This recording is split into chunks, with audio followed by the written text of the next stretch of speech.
So anyway, they invite John C. Reilly's character to come with us. Let's get the hell off this island. We'll get you back to the United States. I love the Waterworld boat. And I love that the helicopter pilots suddenly become regular infantrymen with different helmets and everything. Cut over to Nick Fury's team, and because they haven't learned a damn thing from this crazy-ass island of death, they're up to their chest in a swamp. I'm gonna be honest, a bunch of fighting happens, and I don't care about any of it. And we see there's these nasty bird bat things with like saws for beaks, and they're all over the place. So this, seems like the place to be. Somewhere in there we find out that John Goodman was like the only survivor of a ship that got attacked by a kaiju. He's kind of our point of exposition in the film, and I even love how he recounted the attack against another monster, which I kind of always assumed was Godzilla. I was unclear if it was attacked by Kong at this island, or if that was like a Godzilla attack. I'm not really sure what that was, but that's cool. That's why he's got this personal stake in it. But then he just dies. John C. Reilly and Gunpei, the Japanese pilot, apparently became best friends after trying to kill each other and ended up building a boat together out of spare parts from each of their planes. And we cut over to Loki's team with Captain Marvel and John C. Reilly, and they have we'll be kind and call it a boat that Riley's character and the Japanese soldier from the beginning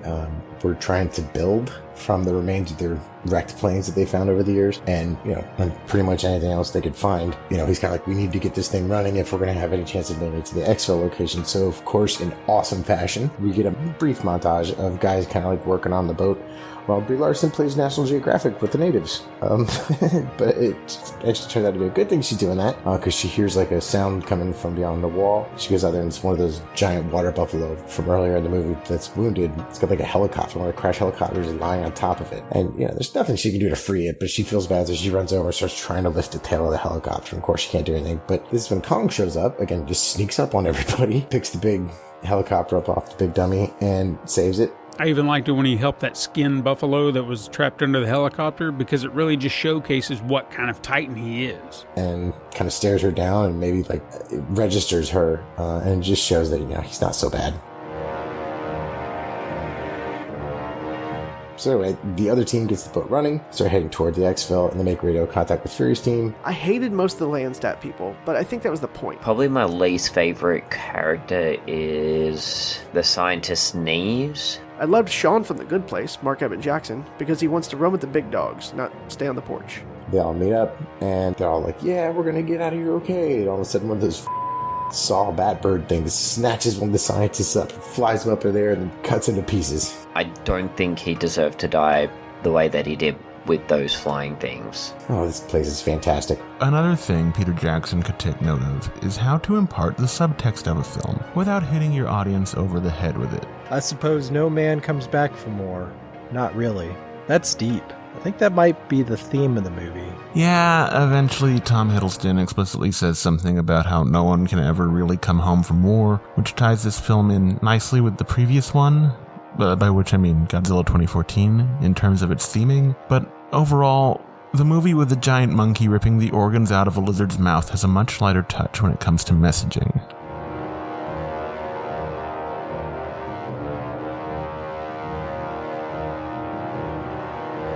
So they meet up with Fury's team, and he immediately takes charge by making the worst decision possible and says they have to go get Chapman, which, that's the wrong way, and is through Skullcrawler territory to top things off. Just because, this place doesn't suck enough yet. This whole graveyard fight is nuts. So they're walking around and they find this gas-filled graveyard. So of course they just start walking around in it. This is definitely one of the best action scenes in the movie. And suddenly it's Skullcrawler time. There's the scene where they fight the skull lizards in flammable gas, and there's a guy who uses a flamethrower. And a soldier goes to smoke because he's in the middle of gas.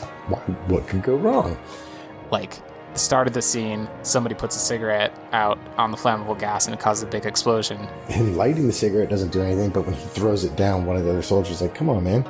He throws it towards like a small ditch or whatever, and the gas there catches fire and blows the hell up. And then the end of the scene, that pays off because Brie Larson throws a lighter at some of the flammable gas and uses that to save the day. But in between those two things, there's a guy using a flamethrower, and it's like the movie forgot that there was flammable gas all around them. As everybody's trying to hide from, one of them comes up and, I guess the only Skullcrawler at this point, comes up and pukes up what is left of Chapman, which is really gross. The battle in the middle of the sulfur pit reminded me of the Mad Max video game, but the battle was pretty cool.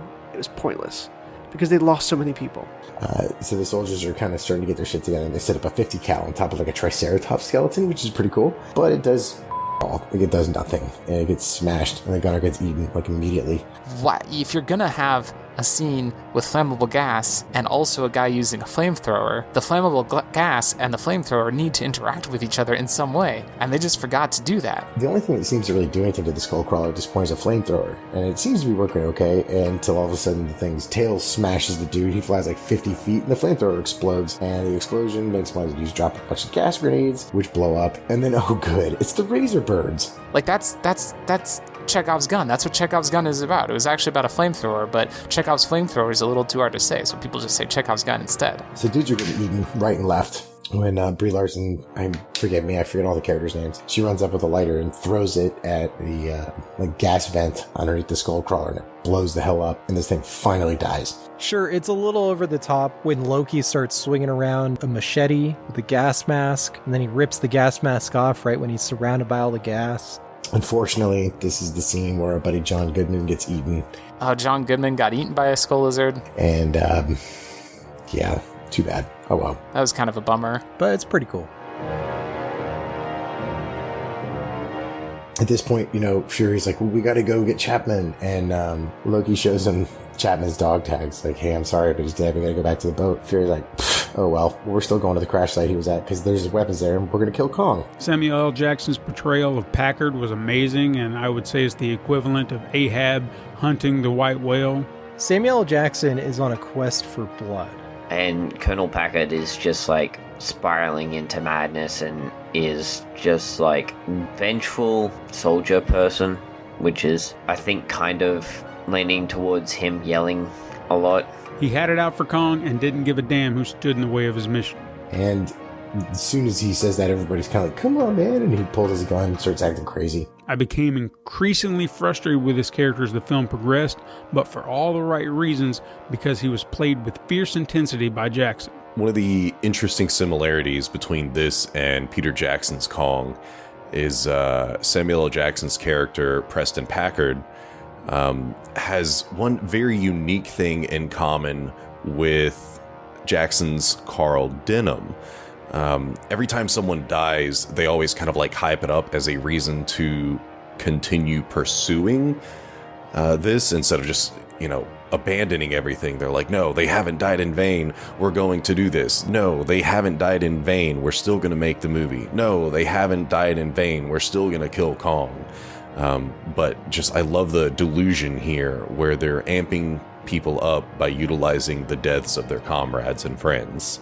Tom Hiddleston's character says, all right, well, tell you what, let me take the civilians back to the boat. We'll wait for you there. You guys go do your thing. So Fury's team gets to the crash site. They start arming up, and Hiddleston and his group take the scientists about most of the way to the boat until they kind of realize that they need to go save Kong. So they send the civilian and Monarch scientists back to the boat, and Hiddleston, Larson, and Riley go towards where Sam Jackson and them are going to confront Kong. He can clearly be painted as the villain, but you can also empathize with his plight when you can relate to his motivations. So this is going to end well.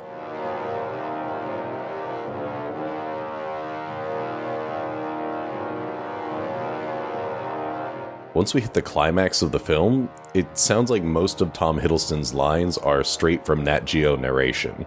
There's a really, I don't know, it's kind of weird to me. They have like a Jurassic Park moment with the Brontosaurus with Kong where he comes up on Hiddleston and Larson is on like a ledge and he just kind of stares at them and acknowledges them, I guess, and then just goes off to fight the soldiers. This whole ending is pretty intense. They kind of lure him into their trap with setting fire to everything. It's just like they just set a bunch of fires and he comes over like, what the hell? Samuel L. Jackson tries to kill Kong. Samuel L. Jackson being the villain. He recognizes Nick Fury's character from earlier. I'm so sorry, Sam Jackson's character from earlier, and he pounds his chest and charges at him, which of course is what they were hoping for. They throw a torch into the river, and they've spread so much, napalm and crap in there that it just sparks up, and they set Kong on fire, which is actually pretty metal. Doesn't seem to do all that much at first other than piss him off, because he starts splashing this burning water and oil and crap on him and stomping dudes, and it looks like things are about to be done for them, but then all of a sudden he just goes down. It looks like the trauma of the fire and the smoke inhalation knocked him out. So Sam Jackson's character orders his men to place like charges all around him. They're gonna blow him up. when Hiddleston and Larson and them show up to save Kong. And it's kind of a tense situation, a standoff brewing here where they're like, you can't do this. This thing is like the only thing keeping these giant predators at bay. We've got to stop. This is wrong. He was just defending his territory. And, it's kind of a stalemate until one of the soldiers turns his gun on Sam Jackson's character and is like, this is wrong. One of his men turns his gun on the colonel and says, like, look, we can't do this. This is wrong. Put the charges down, or put the detonator down. And at this point, has become a very tense situation gets way, way worse when, like, out of nowhere, the Big Daddy Skullcrawler shows up. And of course, Kong is unconscious. So that sucks. He's gonna kill Kong. It's him opposite of Kong. Fury is looking at this thing coming and looking at Kong, and he's still gonna blow Kong up before he gets monkey paw smashed right before he can drop a mother. So, he was gonna say it, but Kong smashed him. But then Kong smushes him. That's good. I love it. Screw that guy. That threat's eliminated. Everyone else is running from the Skullcrawler as they should be. This thing is freaking huge. They're running back to the boat when one of the soldiers, this guy Cole, the older guy, who's like the colonel's, second in command or whatever, his right-hand man, and he's kind of shaken by what's just happened, supposedly. We don't really get much from him. But there's this bit where they're all running from the Skullcrawler, and he's like, y'all go on without me. Live your lives. I laughed at the scene where Cole pulled pins on grenades, taunting the Skullcrawler to eat him and buy some time for a squad. And he pulls the pins on a couple of the grenades. He's like a bandolier of grenades around him. And he tries to do the whole, like, come get me, you son of a bitch, and feed himself to the Skullcrawler and blow him up from the inside. And then thwack. But nope. Tail line drive into a mountain. It takes one look at him and just spins around and smashes him with its tail. Sends him flying like God knows how far into the side of like a cliff face where he explodes. It was great. It's supposed to be sad, but it's really funny. So anyway, they're still running back to the boat, and Kong and the crawler start throwing down, and their fight is awesome. Kong beats up a big skull lizard. Overall, the human thing going on is dumb, but that's what I was expecting. But the monster fights, man, they were pretty clean. It seems like the filmmakers finally took Dr. Serizawa's advice and let them fight. Like with Godzilla 3 years earlier, the monster fights here are savage and brutal, like when real animals fight. It's super violent. Everything in it looks really painful. It's pretty cool. Final confrontation between Kong and the apex Skullcrawler was a fantastically choreographed sequence. It's actually, I almost said shot well, but it's 100% CGI. So it's composed very well. It's easy to follow. It's not like watching Transformers where you're getting like motion sickness and you can't tell what the hell's happening. The fighting is so good. There's not a whole lot of it until the end, and that fight at the end is so much fun and so brutal. I honestly am not sure how they got away with it being PG-13. Oh hey, and towards the end of the film, when Kong fights the big Skullcrawler, the tree comes back into play. So the fight kind of turns a little bit when Kong is thrown into some old like wrecked ship hulls, and he gets wrapped up in like chains and anchors and stuff. The whole bit where he's caught in the anchor's chain was pretty clever. Definitely evocative of the chains he's captured in the original. And it looks like he's in for a real bad time when the humans show up on the boat and open fire with the 50 cal. I guess they had another one on it to distract the Skullcrawler, which works. And as it's charging at them, Kong is able to get up and like Superman his way out of the chains. Really shows the difference between how Kong fights and how Godzilla fights. And upon my rewatch today, I found myself cheering during the final fight once again. Because Kong is using any and everything at his disposal and even crafting weapons. I think some of the coolest moments is whenever we get to see Kong use a weapon. Like that chain with the boat motor blade attached to it, and he just uses it, kind of chucks it, swings it. Oh man, it was just Scorpion-esque, but it was so cool. And he uses this one chain that's like wrapped around a ship propeller as like a whip. And I really, really love this chain with the boat propeller attached to it thing. And hot damn, that looks painful. I mean, it's just absolutely amazing scene. But the best one has to be the chain with the propeller on the end of it, and he's just like flinging it around. He wraps the chain around the Skullcrawler's neck, and he straight up tosses it into a mountain. And you really get to see Kong's tactical skill in this one. He uses weapons in the fight against the giant Skullcrawler. But the impact knocks Brie Larson's character unconscious and into the water. So Kong picks her up to save her from drowning, and the Skullcrawler uses that as the opportunity to like attack him. And kind of like the Tyrannosaurs from the older movies, it is attacking him by trying to get her. He's got her in like his fist, and it wraps its tongue around its arm and it pulls his arm into its mouth to eat her and, take a bite out of his arm. But Kong ain't having that shit. He straight pulls this thing inside the out from its guts. It is disgusting. It's awesome. Gross.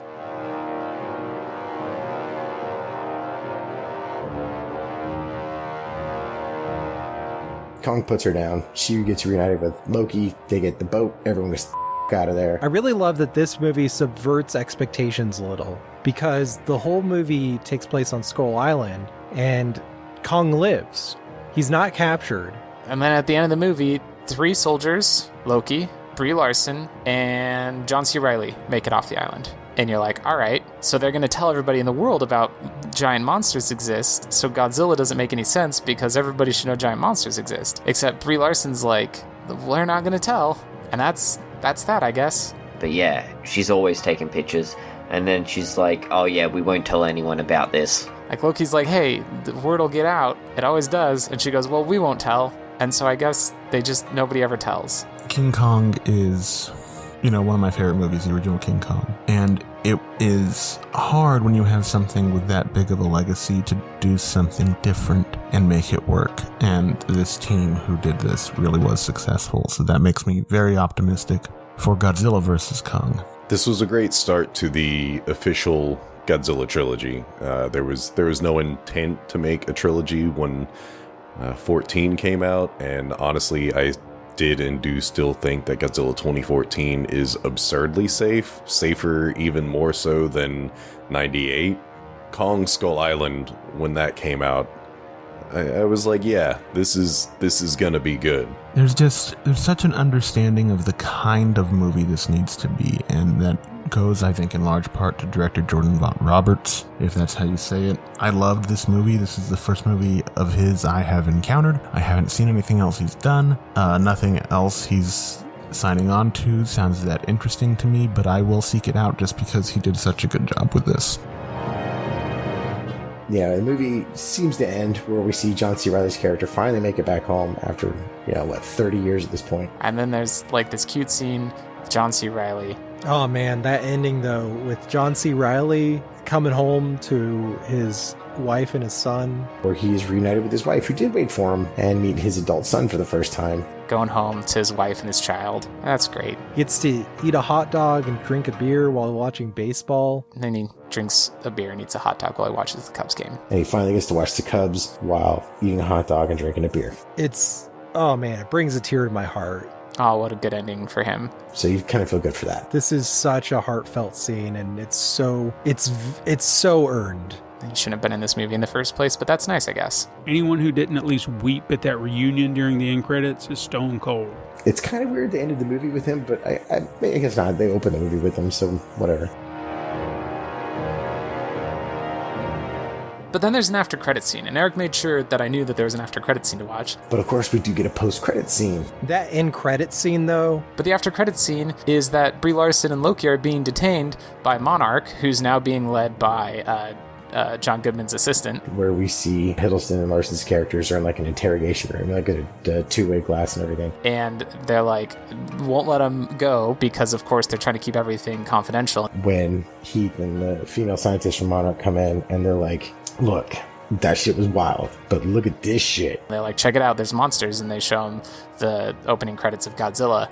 And they show them the evidence they have of other monsters, including Godzilla. Of course, at this point, his movie's already been out, so that's no shocker. He's the first one he showed. But they also show Mothra, what I think is Rodan. I got a real quick look at it, but still, that's cool if it's Rodan. And then the last one, and that's like the big mic drop moment, is frickin' King Ghidorah. But the problem with this is you let John C. Reilly and those 3 grunts go. Like, the only way that this works as an explanation for how word about giant monsters didn't get out is if all 6 people who made it off the island are detained by Monarch and are like conscripted into service and sworn to secrecy. But instead you detained 2 out of 6. That's 30%.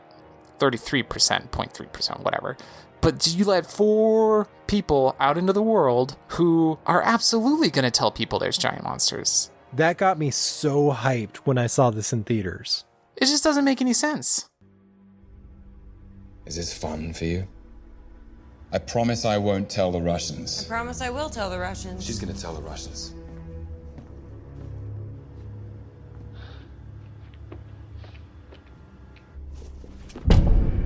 Why are you keeping us here? I want to go home. We get it. There was no island. We were never on an island. Island? What island? Brooks, what the hell is going on? Welcome to Monarch. This island is just the beginning. There's more out there. What do you mean, more? This world never belonged to us. It belonged to them. The question is how long before they take it back. Kong is not the only king.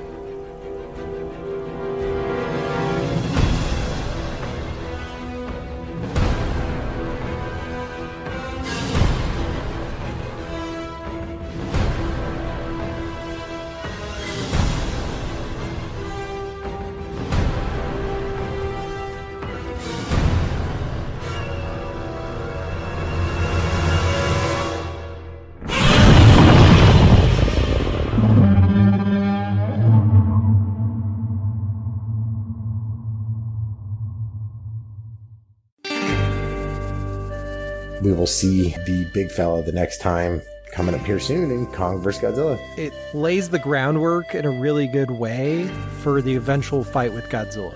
I don't know who would win, King Kong versus Godzilla. So place your bets. Oh, we're going to do this Kong Godzilla thing again? Now that we've seen these two iterations of these characters that will actually be facing off, I finally feel qualified, having seen these two in the context of their universe, to comment on who would win.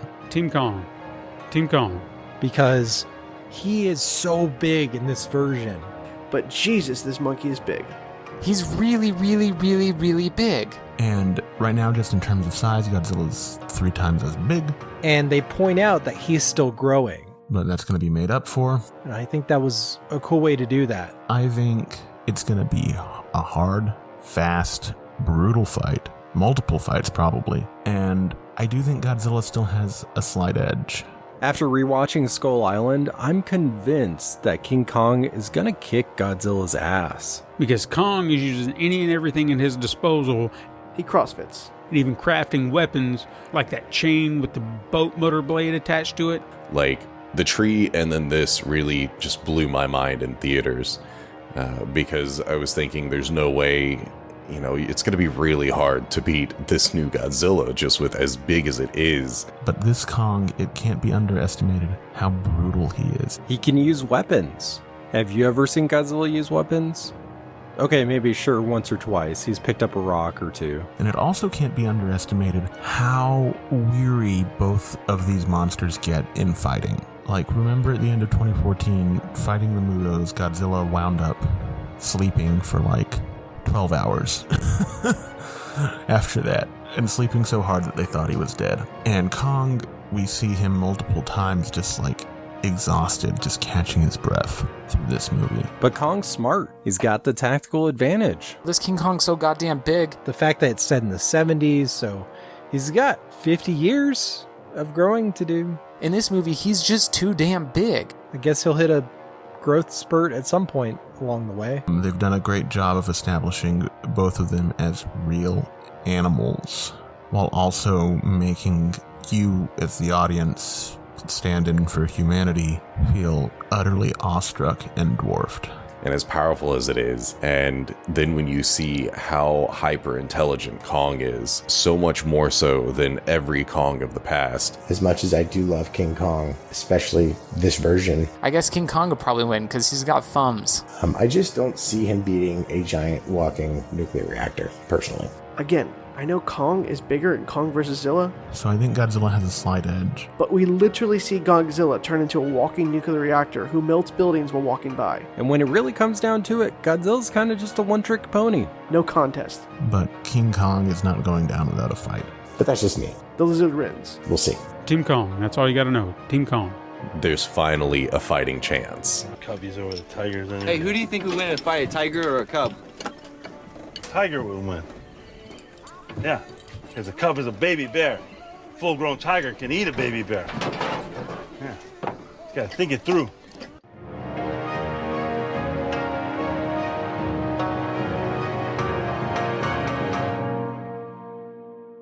This movie's awesome. I've seen this movie about 3 to 4 times before, but again, this is the first time I paid attention, because I've recently been watching a bunch of other monster movies. Thanks, Podcasters Assemble.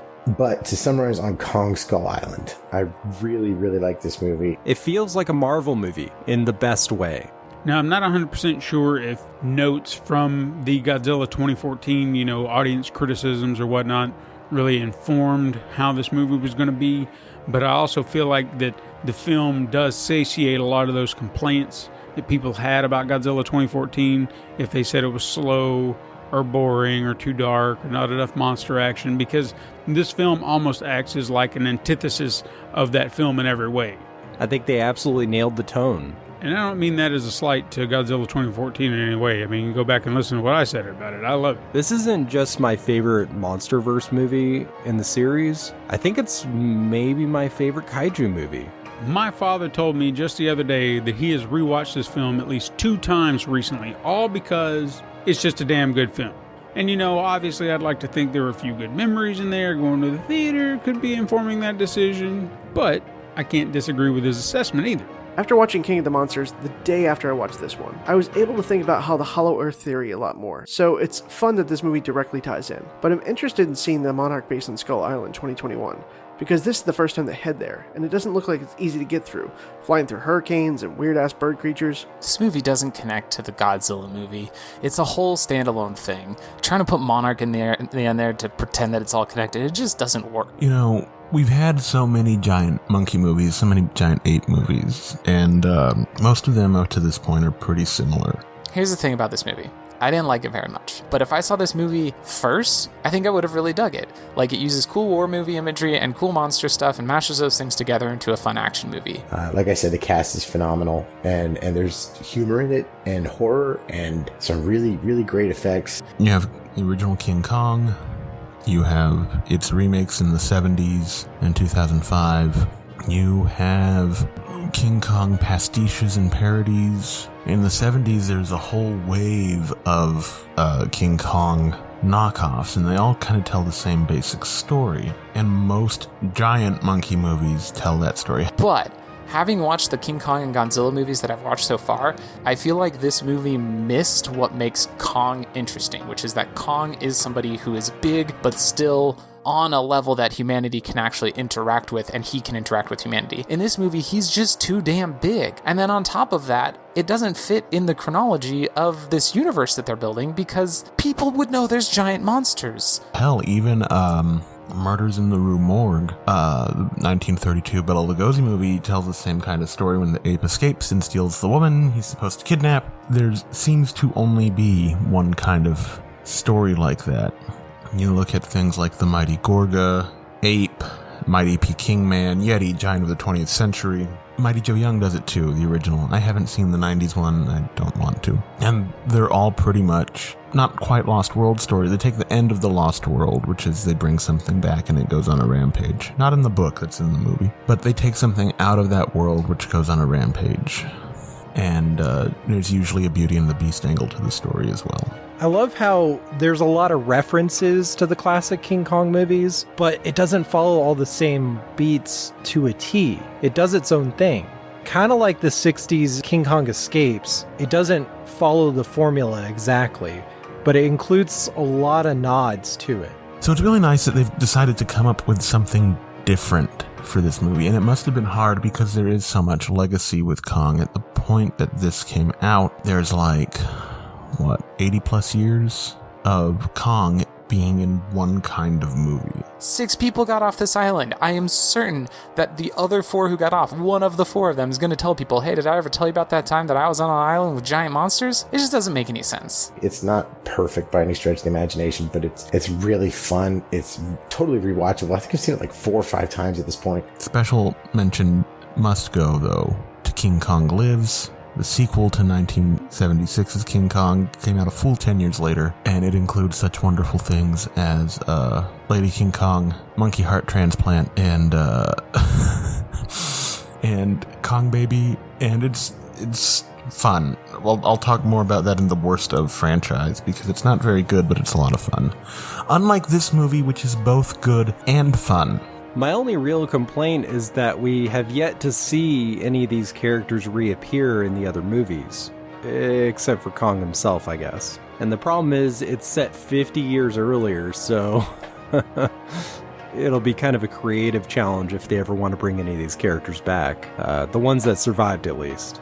You know what they could have done if they wanted to be connected? Wait, maybe they did. Was the female scientist who was working with John Goodman, was her last name Eye Patch? Is this Dr. Eye Patch's mom? That'd be cool. Or do I only think that because she's Asian? That's like almost racist of me.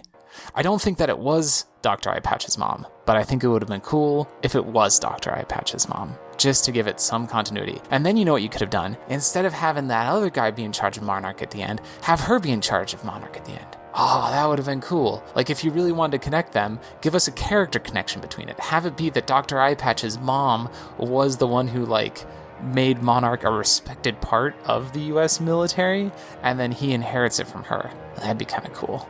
I mean, I'd be totally happy with either like an old Tom Hiddleston or older Brie Larson showing up just randomly in Godzilla vs. Kong. I think that'd be cool. They're great.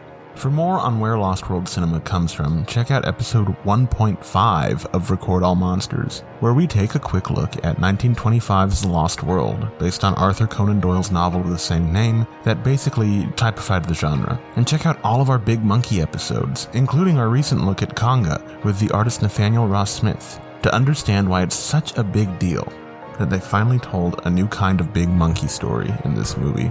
And just, yeah, I really like it. They do a nice job of getting a balance. The movie's about the human characters and not just one character interacting with Kong. It's like everybody and all these different relationships between those characters is fantastic. This could be my Kong bias, but I truly feel that as of this recording, this is the best MonsterVerse film, bar none. So, Kong Skull Island, 2 big thumbs up, 4 out of 4 stars. Great job. But we'll see where my bias stands on March 31st. So we knew that the second Godzilla movie, or at least the next movie in the Legendary series, was going to have a bunch of monsters in it. And it sure as hell did. And that is, of course, Godzilla, King of the Monsters, which is the next movie that we're going to be talking about. And it is actually pretty awesome. Godzilla will return in Godzilla, King of the Monsters. Next time on Podcasters Assemble. Our world is changing. The mass extinction we feared has already begun, and we are the cause. We are the infection.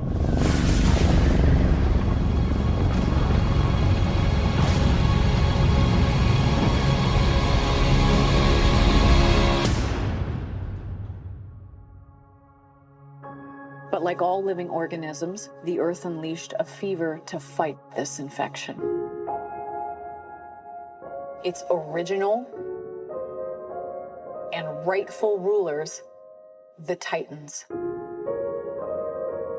For thousands of years, these creatures have remained in hiding around the world. And unless all the Titans are found, our planet will perish, and so will we. They are the only guarantee that life will carry on.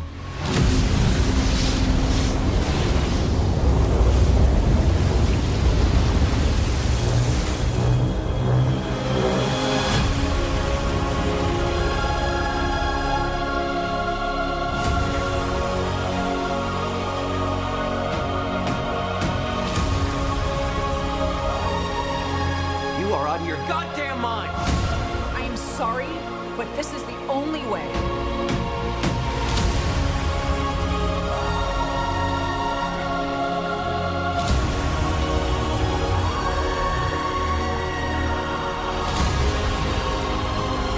You're a monster. I'm sorry.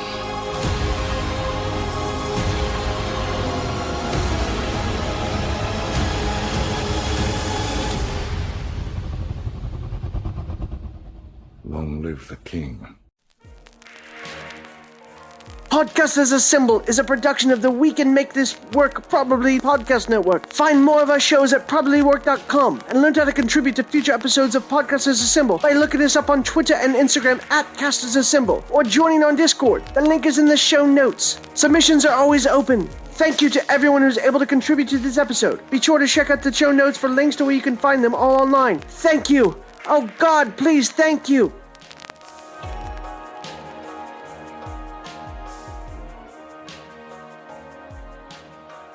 Music produced by Deft Stroke Sound.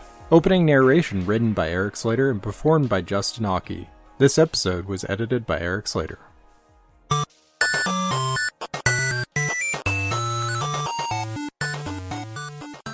This has been a presentation of the We Can Make This Work Probably Network. Follow us on Twitter at Probably Work for more of our questionable content. Also, we have a website called probablywork.com.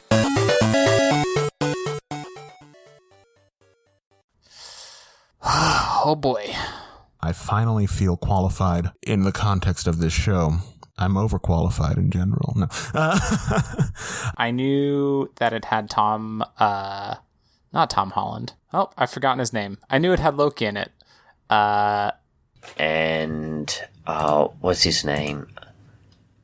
Let me try that again, Eric. John Goodman says, "Mark my words, there won't ever be a vengeful soldier person." And it gets way, way, way more awful. Let me start that over. Sorry. Let's see what else. Which, that's the wrong way. And is through Skrull. Samuel L. Jackson. And Hiddleston, Larson, and Riley go towards where Nick Fury and them are going to... I'm so bad at this. Sam Jackson and them are going to confront Kong. Oh, I'm kind of all over the place. I'm sorry about that. That spider wasn't that big. I can't tell when I'm talking or when I'm not talking. You're talking. Am I? Yes. I'm talking? Yes. Your mouth is moving. What? I'm gonna stab you by the end of the night. Really? Just kidding.